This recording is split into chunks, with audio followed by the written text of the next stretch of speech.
नमस्कार। छत्तीसगढ़ पंचायती राज अधिनियम 1993 के अगले अध्याय में आपका स्वागत है। मैं हूं पुष्पेंद्र पांडे। आज के अध्याय में अपन पढ़ेंगे अध्याय 11 के बारे में, नियम और उपनियम।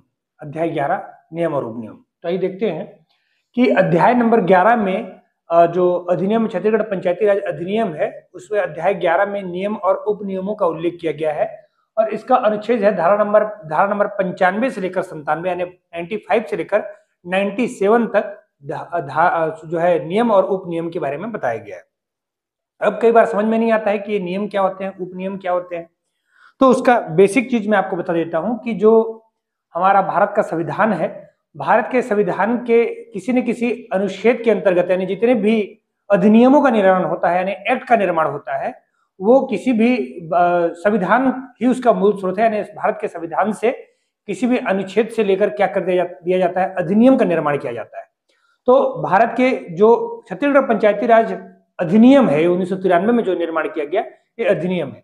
इसके लिए जो भारतीय संविधान का अनुच्छेद नंबर 40 है वो पंचायतों के गठन के बारे में बात करता है कि धारा नंबर मतलब अनुच्छेद नंबर 40 जो भाग 4 में भारतीय संविधान के भाग 4 में अनुच्छेद 36 से लेकर 51 तक नीति निषेध तत्व दिए गए हैं। उन नीति निषेध तत्वों में जो अनुच्छेद नंबर 40 है उसमें पंचायतों के गठन के बारे में बात की गई है। उस अनुच्छेद से 73वां 74वां संविधान संशोधन का निर्माण किया गया और 73वें 74वें संविधान संशोधन के माध्यम से आर्टिकल 243 से लेकर 243 ओ तक के ग्राम पंचायतों के गठन के बारे में व्यवस्था की गई। ये पंचायती राज अधिनियम 1993 की बात है। अब अधिनियम के अंतर्गत यानी अधिनियम को सोर्स मानकर क्या बनाए जाते हैं, अधिनियम के अंतर्गत नियम बनाए जाते हैं जो राज्य सरकार या केंद्र सरकार जिसका भी एक कानून होगा यानी राज्य सूची का अगर विषय होगा तो राज्य सरकार कानून का निर्माण करेगी और अगर केंद्रीय सूची का विषय है तो केंद्र सरकार इसके कानून का निर्माण करेगी। यानी हर राज्य सरकार और केंद्र सरकार गाइडलाइन जो जारी करते हैं वो नियम के रूप में होता है। ठीक, तो वो नियमों का निर्माण कौन करता है वो आज अपन इस अध्याय में पढ़ेंगे। दूसरा, नियमों के अंतर्गत एक गाइडलाइन और उसके पीछे भी एक गाइडलाइन होगा, छोटे छोटे क्लॉज उसमें जुड़े हुए होंगे, उसको अपन कहते हैं उपनियम। तो उपनियम का निर्माण भी कौन करता है आज अपन इस चैप्टर में पढ़ेंगे। तो ध्यान रखिएगा, संविधान से बनता है अधिनियम, अधिनियम के को सोर्स को मानकर बनता है क्या, नियम, और नियम को सोर्स मानकर क्या बनता है, उपनियम। ये बेसिक चीज है। अब धारा नंबर 95 यानी 95 में नियम बनाने की शक्ति दी गई। यानी नियम कौन बनाएगा, अधिनियम तो बन चुका है, अधिनियम का निर्माण किसने किया है, छत्तीसगढ़ पंचायती राज अधिनियम। ये मध्य प्रदेश सरकार और छत्तीसगढ़ सरकार अविभाजित मध्य प्रदेश में बना हुआ था और बाद में जो विधियों का अनुकूल आदेश हुआ उसके माध्यम से छत्तीसगढ़ में भी वो अधिनियम लागू हो गया। लेकिन छत्तीसगढ़ पंचायती राज अधिनियम के धारा 95 में यह बताया गया है कि इसके लिए नियम कौन बना सकता है, तो उसके लिए नियम बनाने की शक्ति किसकी होगी, राज्य सरकार की होगी। यानी इसके लिए जो गाइडलाइन बनाना होगा वो कौन बनाएगा, राज्य सरकार। फिर पंचायतों के राज्य सूची, क्योंकि क्यों बनाएगी इसके लिए नियम, क्योंकि पंचायत जो है राज्य सूची के विषय, पंचायत की सूची के विषय राज्य सूची के विषय है, इसलिए पंचायतों के बारे में जो भी नियम या कानून का निर्माण किया जाएगा वो राज्यों के माध्यम से किया जाएगा। ठीक, फिर नए नियम बनाने पर विधानसभा के पटल पर रखे जाएंगे। यानी विधानसभा द्वारा यानी जो नियम बनाए जाते हैं वो विधानसभा के माध्यम से होते हैं। अगर नए नियम बनाए गए हैं, पंचायती राज अधिनियम में कोई संशोधन किया गया है और नए नियम बनाए गए हैं तो फिर राज्य सरकार को क्या करना पड़ेगा, सदन के पटल पर रखना पड़ेगा, यानी इंफॉर्मेशन जनप्रतिनिधियों को देना पड़ेगा। फिर नियम भंग करने पर अगर उनके द्वारा जो नियम बनाया गया है यानी विधानसभा के द्वारा या फिर जो है कैबिनेट के द्वारा अगर कोई नियम बनाया गया है, अगर उसको कोई नियम को भंग करता है तो ऐसी स्थिति में 250 रुपए का जुर्माना लगा दिया गया। यानी इसके लिए दंड की व्यवस्था होगी, 250 रुपए जुर्माना लगाएगा। और दूसरी बार यानी एक बार अगर किसी व्यक्ति ने भंग कर दिया और 250 रुपए का उसका उस पर जुर्माना लगाया जा चुका है और दूसरी बार फिर वही नियम भंग करता है यानी सजा मिलने के बावजूद भी दूसरी बार भंग करता है तो जितने दिन तक वो नियम गलत नियमों के साथ रहेगा 5 रुपए प्रतिदिन के हिसाब से क्या किया जाएगा, उस पर जुर्माना चार्ज किया जाएगा। तो ध्यान रखिएगा, नियम बनाने की शक्ति राज्य सरकार की है और पंचायत चूंकि राज्य सूची का विषय है इसलिए नियम कौन बनाता है, राज्य सरकार। नए नियम अगर बनाए गए तो सदन के पटल पर रखे जाएंगे, नियम भंग किया जाएगा तो 250 रुपए का जुर्माना होगा और अगर दोबारा नियम भंग किए गए तो 250 रुपए के अतिरिक्त 5 रुपया प्रतिदिन, जितने दिन तक नियम भंग होंगे वो 5 रुपया प्रतिदिन के हिसाब से उनको क्या करना पड़ेगा, चार्ज करना पड़ेगा।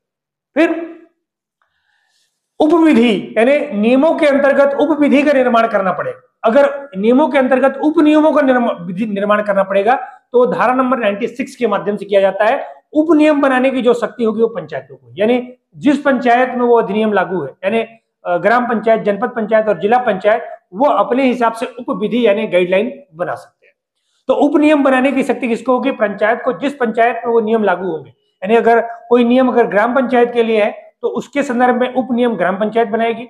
जनपद पंचायत के लिए कोई नियम बनाया गया है तो उसके लिए उप नियम जनपद पंचायत बनाएगी। और अगर जिला पंचायत के लिए अगर कोई नियम बनाया गया है तो उसके लिए उप नियम का जो निर्माण है वो आपका जो है जिला पंचायत करेगा। राज्य सरकार से अनुमोदन करना होगा। लेकिन जब भी नियम या जो भी उप नियम बना रहे हैं पंचायत, उन पंचायतों को उप नियम बनाने के पश्चात कहां से अनुमोदन प्राप्त करना पड़ेगा? यानी राज्य सरकार से अनुमोदन प्राप्त करना पड़ेगा, यानी उनकी सहमति आवश्यक होगी। बिना सहमति के कानून यानी जो उप नियम होंगे वो लागू नहीं होंगे। राज्य सरकार उनको गाइडलाइन देगी, हाँ करना चाहिए कि नहीं करना चाहिए, इसके बाद ही वो क्या कर सकते हैं, लागू कर सकते हैं। लेकिन इसकी जो पुष्टि करनी होती है कि अगर कानून बन गए और सरकार ने क्या किया है, राज्य सरकार ने अनुमति भी दे दी, अनुमोदन भी कर दिया है, तो उसकी पुष्टि राज्य सरकार की तरफ से अनुविभागीय अधिकारी जो होगा राजस्व यानी एसडीएम जो होगा वो उसकी पुष्टि करेगी कि इस पंचायत ने ये नियम बनाए हैं और इस पंचायत ने ये नियम नहीं बनाए।